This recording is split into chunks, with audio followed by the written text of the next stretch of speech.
आज हम पढ़ने वाले हैं सुपरपोजिशन थ्योरम। लास्ट क्लास में हमने पढ़ा था कूलॉम्स लॉ, जिसमें कि हम दो चार्ज के बीच में लगने वाले इलेक्ट्रोस्टैटिक फोर्स को कैलकुलेट करते थे।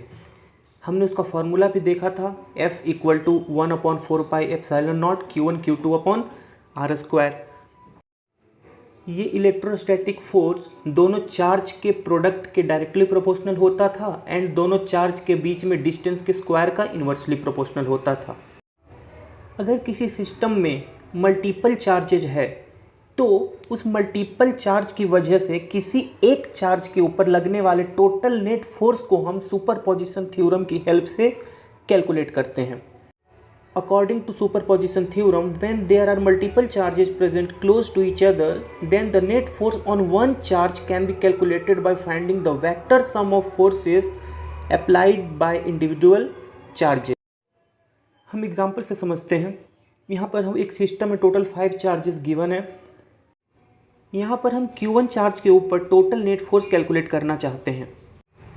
यदि सिस्टम में सिर्फ 2 चार्ज होता Q1 एंड Q2, तो हम उनके बीच में लगने वाले इलेक्ट्रोस्टैटिक फोर्स को बड़ी आसानी से कैलकुलेट कर सकते थे बाय यूजिंग कूलॉम्स लॉ। लेकिन यहाँ पर मल्टीपल चार्जेस है।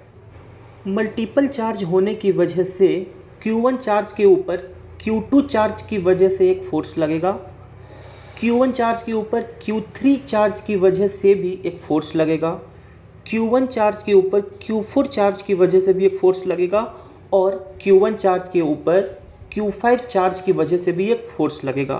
सो यहाँ टोटल Q1 के ऊपर 4 फोर्स लग रहे हैं, एक Q2 की वजह से, एक Q3 की वजह से, एक Q4 की वजह से और एक Q5 की वजह से। सो Q1 टोटल यहाँ पर 4 फोर्स एक्सपीरियंस कर रहा है। तो सुपरपोजिशन थ्योरम की हेल्प से हम Q1 के ऊपर टोटल नेट फोर्स कैलकुलेट करेंगे। सो हम फिगर में देख रहे हैं Q1 Q2 चार्ज की वजह से जो फोर्स लग रहा है उसका नाम हमने लिया था F1, Q1 Q3 की वजह से जो फोर्स लग रहा था उसका नाम हमने लिया था F2, Q1 Q4 की वजह से फोर्स लग रहा था F3 एंड Q1 Q5 की वजह से फोर्स लग रहा था F4। So according to superposition theorem the net force on Q is a vector sum of all 4 forces. So Q1 के ऊपर टोटल नेट फोर्स बाकी के सारे फोर्स के वेक्टर सम के बराबर होता है। वेक्टर सम कैलकुलेट करना हम वेक्टर चैप्टर में ऑलरेडी सीख चुके हैं और F1, F2, F3, F4 इनको हम इंडिविजुअली कूलॉम्स लॉ की हेल्प से हम कैलकुलेट कर सकते हैं। जैसे कि अगर हमें F1 कैलकुलेट करना हो तो अगर हमें Q1 और Q2 के बीच की डिस्टेंस गिवन है तो बाय यूजिंग कूलॉम्स लॉ हम F1 ईजिली कैलकुलेट कर सकते हैं।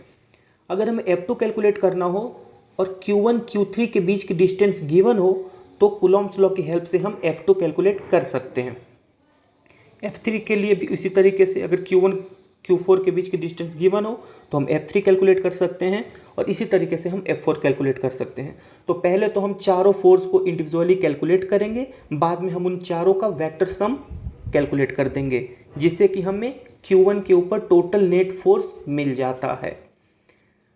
हम नेक्स्ट क्लास में इसके कुछ एग्जाम्पल देखेंगे और सुपरपोजिशन थ्योरम की हेल्प से कुछ न्यूमेरिकल को भी सॉल्व करेंगे।